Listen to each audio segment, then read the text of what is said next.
Last lecture में आप लोग ने ये वाला सम किया था, तो मैंने बोला था ये तो आपको ट्राई करने के लिए, अगर इनके आ रहेगा तो ठीक है, नहीं आ रहेगा तो फिर देख लो। पी का वैल्यू बल्ब वाला केस था तो 0.05 और 1/20 था, और क्यू का value was 19/20 which is equal to 0.9। तो answer can be written in terms of decimal points also, and it can be also written in the terms of normal cases also. So P of अभी question that was asked was कि find the probability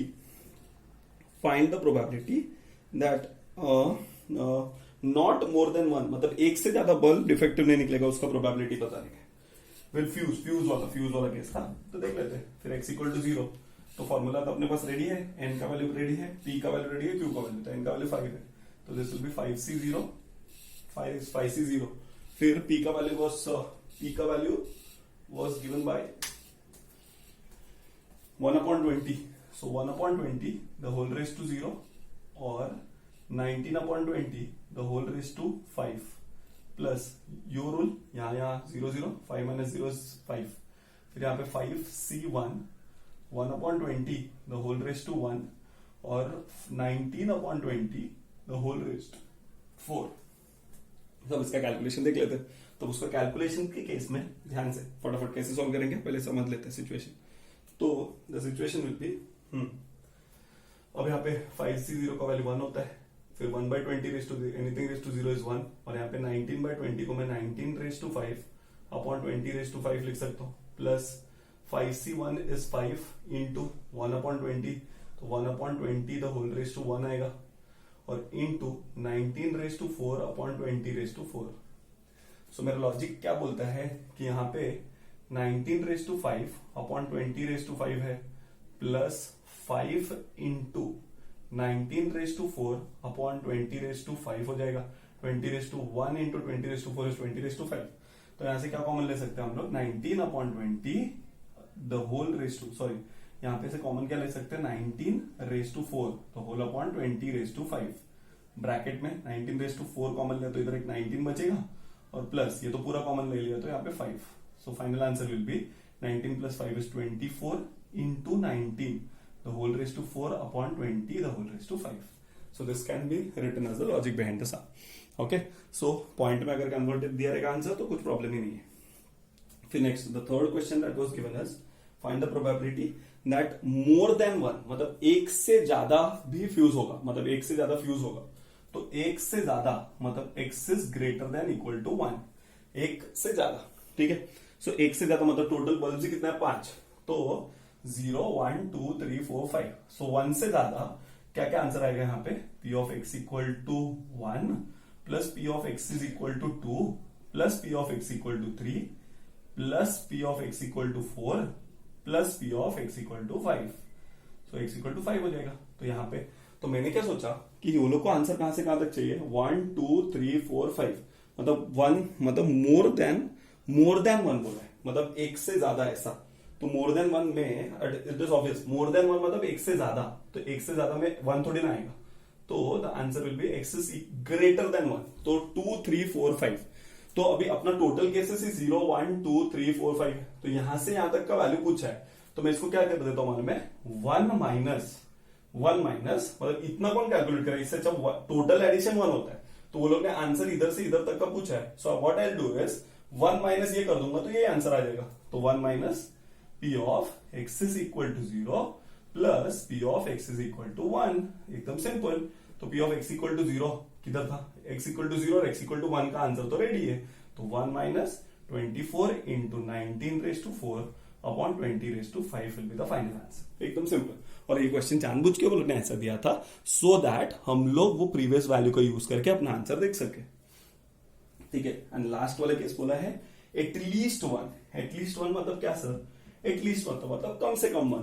तो अब यहाँ पे ऐसे calculate कर लेता हूं, so the calculation here will be probability of at least 1, मतलब कम से कम 1 होना चाहिए, तो this will be equal to 1 और 1 से ज्यादा, कम से कम 1 मतलब 1 2 3 4 5। अब इधर से भी सेम ना, बोलो कि यहां से यहां तक वैल्यू चाहिए, यहां से यहां तक, तो आई डू वन थिंग ना, ऐसा लिख दूंगा 1 माइनस जो बचा हुआ वैल्यू है वो, तो p of x is equal to 0, तो x इक्वल टू 0 मतलब 1 minus p of x equal to 0 का वैल्यू कैलकुलेटेड है, तो यहाँ पे डायरेक्टली लिख दूंगा 0.95 द होल रेज टू 5, देखो 4 क्वेश्चंस 4 मार्क एकदम सिंपल तरीके से मिल जाएगा।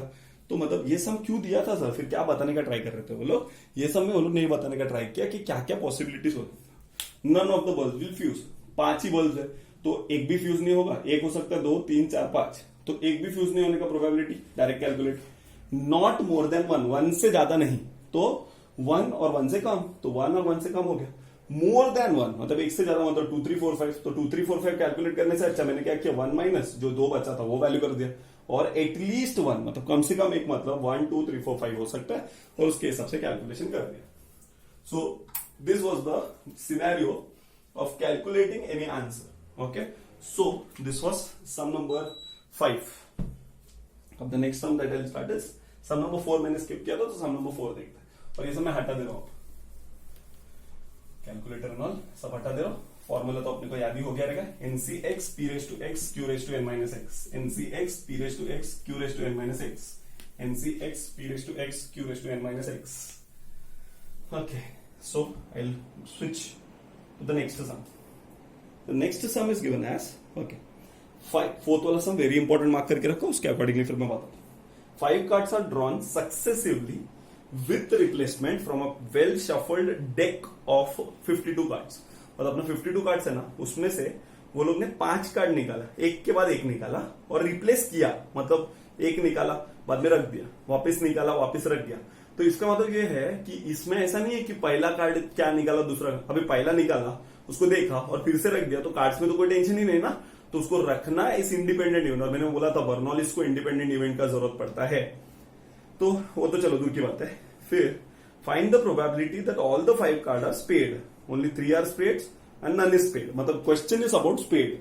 ठीक है, अब ध्यान से वो लोग ने बोला है from a deck of 52 playing cards 5 cards are drawn successively. तो सब एकदम सिंपल लॉजिक है क्वेश्चन नंबर 4 में, n इज इक्वल टू 5। अब नंबर ऑफ स्पेड्स, स्पेड कितना होता है 13 स्पेड होता है, तो प्रोबेबिलिटी ऑफ स्पेड्स, स्पेड निकालने का प्रोबेबिलिटी क्या होगा sir, it will be equal to 13 upon 52 which is equal to 1 upon 4। ठीक है, so 1 upon 4 will be the probability. अब नंबर ऑफ स्पेड्स, तो नंबर ऑफ स्पेड्स टोटल 13 होते हैं, तो 13 स्पेड्स में से अभी वो लोग ने कैसा बोला है, वो लोग ने 5 कार्ड निकाला। ओके, सो अब ऑब्वियसली स्पेड मतलब सक्सेस, तो इसको ले लेंगे P, तो Q का वैल्यू क्या होगा 1 माइनस P, तो 1 minus 1/4 which is equal to 3/4। तो P का वैल्यू रेडी हो गया, Q का वैल्यू रेडी हो गया, N का वैल्यू रेडी हो गया। तो अब question, what is the probability that all the 5 cards are spades. अभी सिंपल ना, 5 निकाला अभी 5, ऐसा इधर तुरंत में क्या बना देता टेबल, तो ऐसा हो सकता है ना कि 5 निकाला, 5 में से एक भी स्पेड नहीं, 1 2 3 4 5, तो टोटल पॉसिबिलिटीज तो यही होगा। तो 5 का 5 स्पेड मतलब डायरेक्टली बोल दिया probability that 5 are spades, 5 spades वाला प्रोबेबिलिटी चाहिए। तो ये simple, P of x is equal to 5 और formula is NCX P raised to x Q raised to n minus x। P n का वैल्यू 5 है, x का वैल्यू भी 5 है, P का वैल्यू 1/4 raised to 5 है, और Q का value 4/5 the whole raised to 0। 5 minus 5 0, think simple. तो 5C5 का वैल्यू 1 raised to 5 1, तो 4 raised to 5, और यहाँ पे ऐसे लिखता हूँ 1 यहाँ पे लिखता हूँ इंटू 1 अपॉन 4 raised to 5 और into anything raised to 0 is 1, तो 4 raised to 5 is 2 raised to 10, और 2 raised to 10 का वैल्यू मेरे को याद है 1024। So the first answer is 1024 वाला केस। फिर नेक्स्ट क्वेश्चन पूछा है find the probability, what is the probability that only 3 are spades, only 3 spades, 3 ही स्पेड होने चाहिए। तो 3 स्पेड मतलब direct question P of x is equal to 3, तो अभी 3 का वैल्यू पुट कर देंगे, फॉर्मूला अपने पास रेडी है। तो 5C3 1/4 raised to 3 और 3/4 the whole raised to 2। तो यहाँ पे 5C3 is 5 into 4 into 3 upon 3 into 2 into 1, और इधर 1 upon 4 का क्यूब, 4 का स्क्वायर इज 16, 4 का क्यूब इज 64, और यहाँ पे 3 का स्क्वायर इज 9 और 9 upon 16, तो ये 3 और ये 3 कैंसिल, 2 1 जा 2 2 जा, तो answer will B 10 into 9 the whole upon 64 into 16, तो 64 into 16 ऐसा लिख देता हूं। सर और कुछ कैलकुलेशन कर सकते हैं, यहाँ पे 5 10s are 15, 5 8s are 2 5s are 10 और 2 8s are 16. तो यहाँ पे 9 5s are 45 हो जाएगा. The whole upon 4 8s are 32, 3 6 8s are 48 plus 3 is 512. So this will be the answer. So the answer of the next case will be 45 upon 512. And the third question is find the probability. क्या बोला है? Find the probability that none is paid. एक भी paid नहीं है. तो none is paid एकदम simple. इसका मतलब P of x is 0. यहाँ पे आएगा 5c0 1 by 4 the whole raised to 0 and 3 by 4 the whole raised to 5. 0 0 5 minus 0 is 5. तो यहाँ पे 5c0 is 1. Anything raised to 0 is 1 और 3 raised to 5. अब 3 raised to 4 का वैल्यू 3 raised to 2 is 9. तो ऐसा लिखते हैं 9 into 9 into 3 और नीचे लिखेंगे 1024. ठीक है. तो 9 9 81 और 81 into 3 243 on 1024. So this will be the answer. अरे देखो ना इतना सिंपल चैप्टर है. क्या करने का? बस एक ही फॉर्मूला कैलकुलेशन, एक फॉर्मूला कैलकुलेशन, एक फॉर्मूला कैलकुलेशन. तो यही तो करने का ये चैप्टर में अपने को पूरा. ठीक है. तो मेन जो कंसर्न है वो किस पे मालूम है? मेन कंसर्न अपने को पी और क्यू का वैल्यू निकालने पे है. पी और क्यू हम लोग ने सही निकाल लिया. अपने लाइफ का 90% तो सॉल्व हो गया प्रॉब्लम उधर ही. ठीक है. तो हम नेक्स्ट सम देख लेते हैं. We are on sum number 5 is done. Sum number 6 पे आते हैं. mcx p raised to x q raised to n minus x. और एक चीज नोटिस क्या, जितने बार पॉइंट को टॉस किया, जितने बार डाइस को रोल किया, जितने बार कार्ड्स निकाला, उतने से 0 से लेके उतने वैल्यू तक ही अपने का अंतना लिमिट उतना ही अपना होगा. ठीक है. So the next question is sum number 6. Okay. A bag consists of 10 balls, each marked with one of the digits 0 से लेके 9 तक. Okay. If 4 balls are drawn successively with replacement, मतलब एक एक बॉल निकाला और रखते भी गए साथ में. ठीक है. So what is the probability that none is marked with the digit 0? ठीक है. This is sum number 6. अब ध्यान से, हाँ ध्यान से. The question is, वापस से क्वेश्चन रेडी करता हूं. Okay, the question given here is, okay, a bag consists of 10 balls, each marked with the digits 0 to 9. Okay, 0 से 9 तक 9 balls है टोटल अपने पास. Okay, और उसमें से 4 बॉल निकाला है. Fine. Since the balls, मतलब अभी वहां पे दिया है कि the balls are drawn successively with replacement, what is the probability that none is marked with the digit 0? अब एक बैग है, उसके अंदर बॉल्स है 0 1 2 3 4 5 6 7 8 and 9. ठीक है. तो इसमें से कितना बॉल्स निकाला है? 4 बॉल्स निकाला है. तो अब उन लोग को वो प्रोबेबिलिटी चाहिए. ध्यान से, 4 बॉल निकाला मतलब n इज इक्वल टू 4. ठीक है. अब इसमें अब वो लोग ऐसा बोल रहे हैं कि ये जो 4 बॉल निकाला ना, 4, उसमें से नन इज मार्क्ड 0. 0 मार्किंग वाला कोई होना ही नहीं चाहिए. तो अब सिंपल, अब बॉल्स ना दो ही कैटेगरी है बॉल्स का. 4 बॉल निकाला तो बॉल तो कोई भी नंबर का आ सकता है ना. अब वो लोग ने किस पे ध्यान दिया है? 0 कलर का बॉल. 0 बॉल 0. तो इसका मतलब 0 बॉल आया तो वो लोग खुश होंगे, सक्सेस मिलेगा. दूसरा कुछ आएगा तो फेलियर. तो सक्सेस और फेलियर निकालने का सिंपल तरीका एकदम. तो probability of getting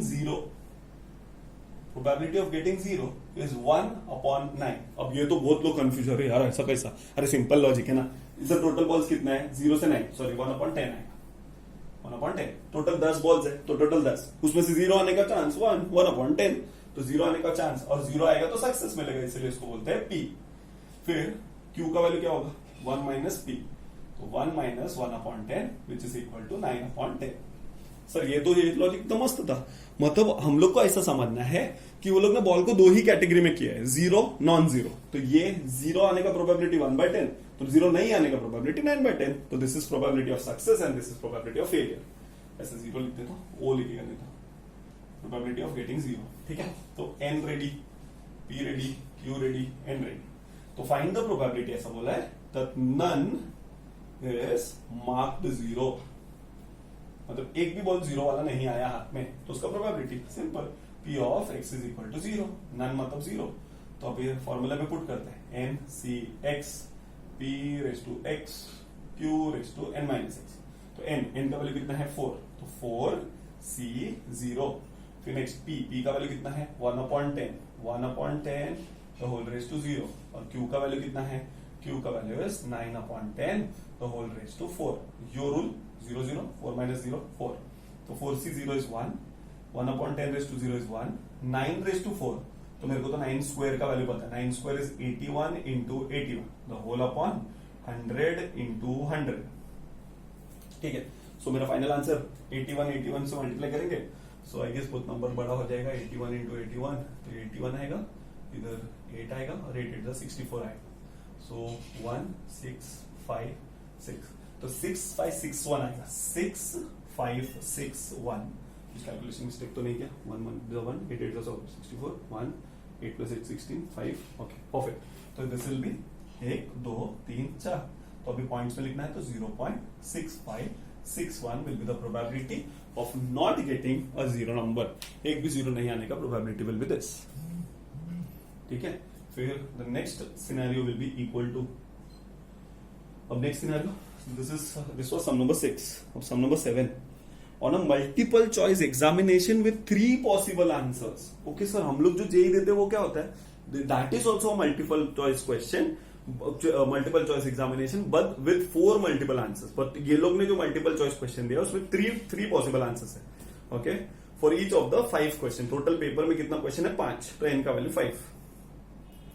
Find what is the probability that the candidate would get 4 or more correct answers by guessing. Guessing मतलब तुक्का जो अपन मारते हैं. ठीक है. तो एक सिंपल अप्रोच, एकदम सिंपल है. बाप रे, तो इजी समझ दिया है. ठीक है. तो ये मैं थोड़ा साइड में लिखता हूँ.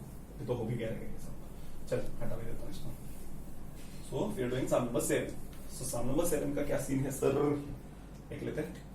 सम नंबर 7 में क्या दिया है. Okay, multiple choice examinations.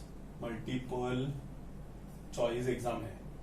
Multiple choice तो हम लोग को ऐसा बोला ना, मल्टीपल चॉइस तो सबके दिमाग में वही आता है, चार ऑप्शन उसमें से एक करेक्ट. लेकिन ये मल्टीपल चॉइस में उन्होंने बोला 3 पॉसिबल आंसर्स हो सकते हैं. तो मतलब 3 में से एक करेक्ट होगा. सो ये करेक्ट हुआ और ये टोटल और ऑब्वियस है 2 इनकरेक्ट. तो अब देखते हैं. अब simple answer, probability of getting correct answers. Correct answer आएगा तभी तो सक्सेस मिलेगा. करेक्ट आंसर का प्रोबेबिलिटी क्या है, 1/3. सर हम लोग का जेई वाला क्या होता है, 1/4. ये हो गया 1/3. तो ये हो जाएगा सक्सेस, मतलब ये हो जाएगा द वैल्यू ऑफ पी. फिर what is the value of Q. Q is equal to 1 minus p which is equal to 1 minus 1/3 which is equal to 2/3. और अंडरस्टूड केस है, 3 में से एक राइट है तो 3 में से 2 रॉन्ग होगा ना. फिर उन्होंने कितना क्वेश्चन आंसर करना है, 5. n is equal to 5. तो क्या बोला है क्वेश्चन में, what is the probability, sorry दूसरा क्वेश्चन रेड कर लिया.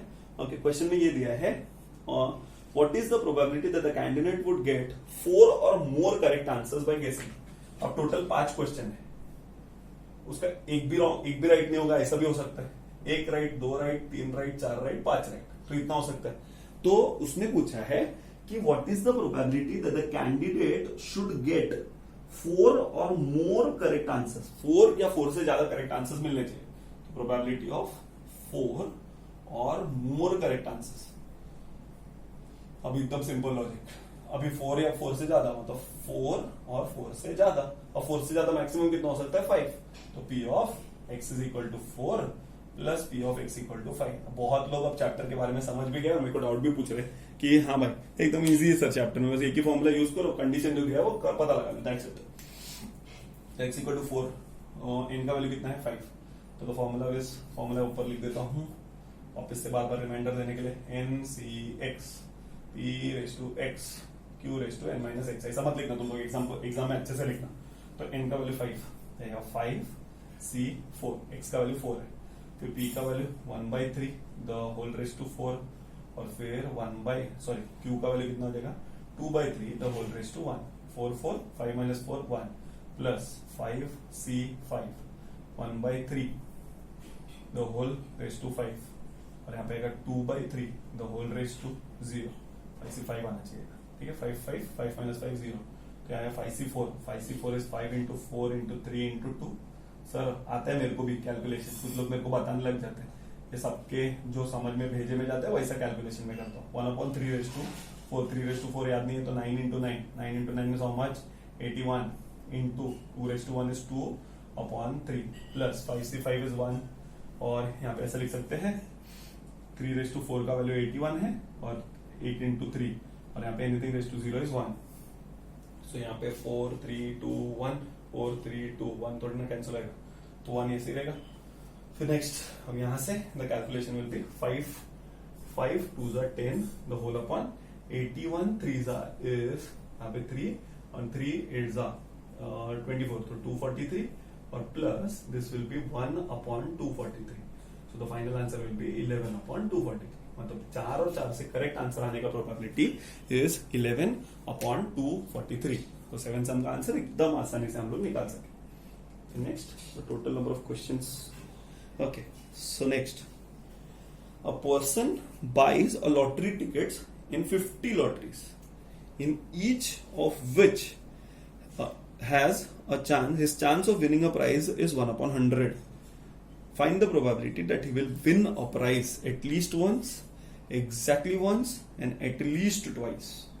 Okay, dangerous question. ध्यान से अब ये क्वेश्चन में n का वैल्यू देखो बहुत डेंजरस है. देखते हैं n का वैल्यू बड़ा होगा तो उधर ही छोड़ देने का कैलकुलेशन जहां तक होता है. तुम लोग नोटिस कर रहे क्या मैं एकदम चिल्ड वे में कैलकुलेशन कर रहा हूँ. जितना होता है उतना कैलकुलेशन करके छोड़ देंगे. Okay so let's see.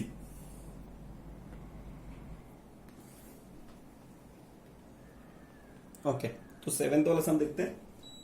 7th वाला सम में कैसा है सिचुएशन ध्यान से. सॉरी 8th वाला sum. A person buys a lottery tickets in 50 lotteries.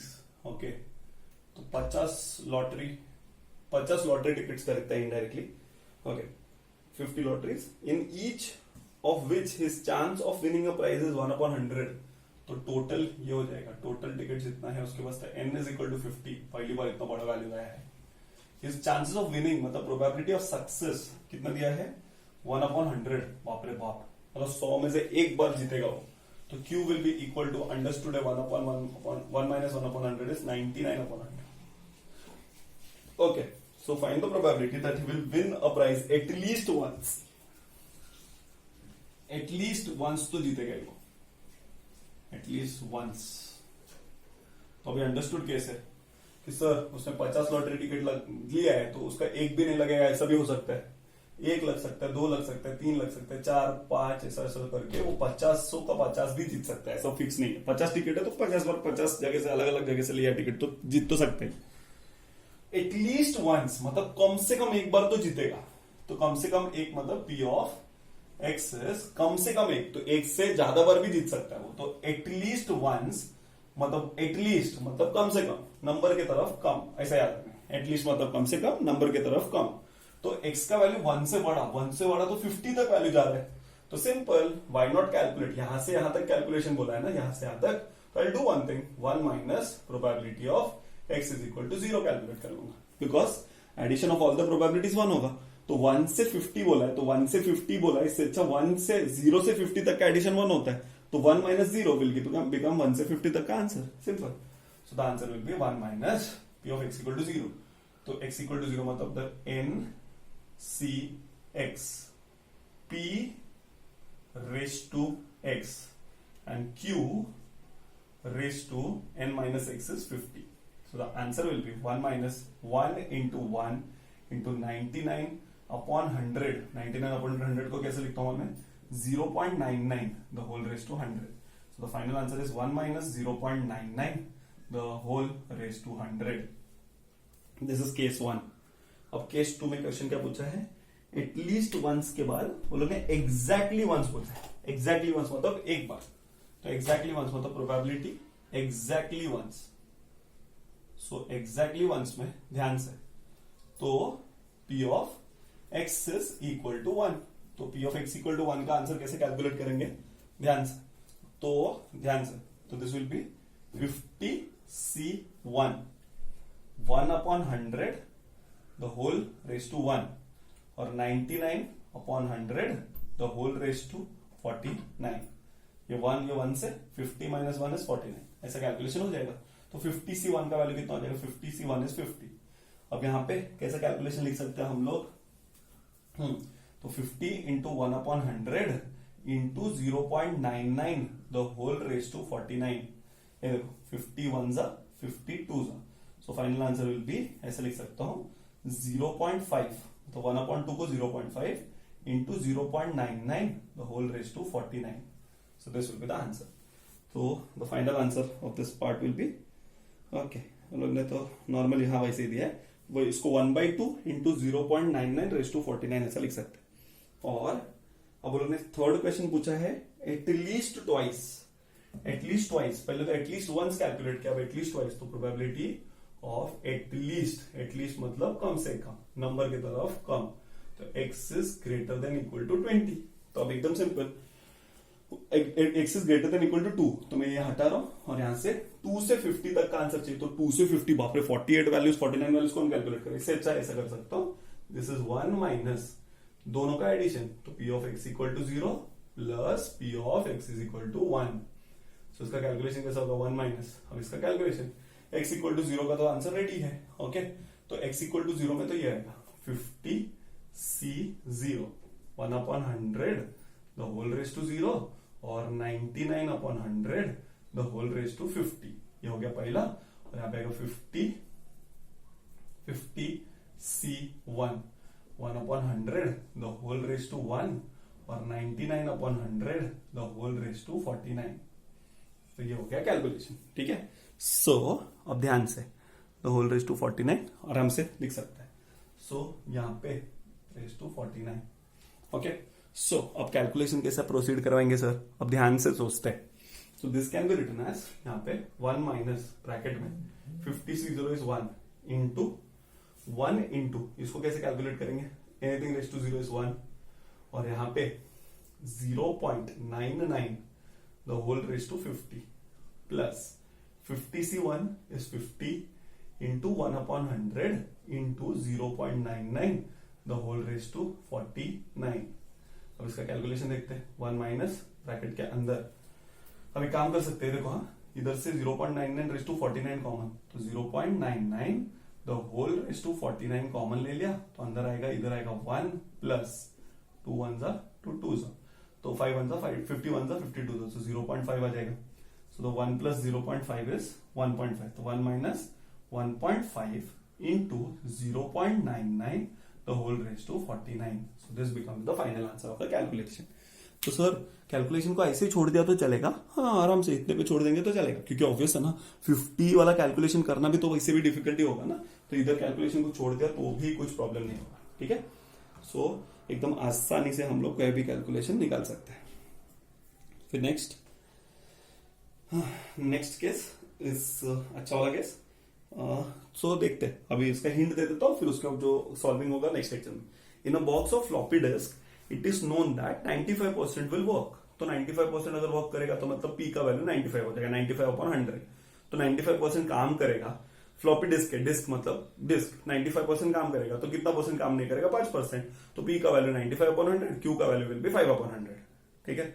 A sample of 3 disc, 3 disc निकाला मतलब n का value 3. What is the probability that none 1 2 and all 3 sample will work. मतलब x का value पहले 0 डालने का, फिर 1 डालने का, फिर 2 डालने का, फिर 3 डालने का. हो गया. तो ये सम ट्राई कर सकते हैं. फिर नेक्स्ट टाइम मैं वो वाला सम से स्टार्ट करूंगा. तो rightly will be left with 2-3 sum that will be completing in the next lecture. Okay. So आराम से, और जो भी ट्राई करना है तो लोग कर सकते हैं, ऐसा कुछ प्रॉब्लम नहीं है. आराम से रिप्रेजेंटेशन एंड ऑल देख के कैलकुलेशंस क्रॉस चेक कर सकते हैं. जितना होता है उतना ही कैलकुलेशन करने का. बड़ा कैलकुलेशन है तो जितना हो सकता है उतना रुका देने का, थोड़ा कैलकुलेशन करके रुका देने का. ठीक है. तो मार्क्स फुल मिलता है.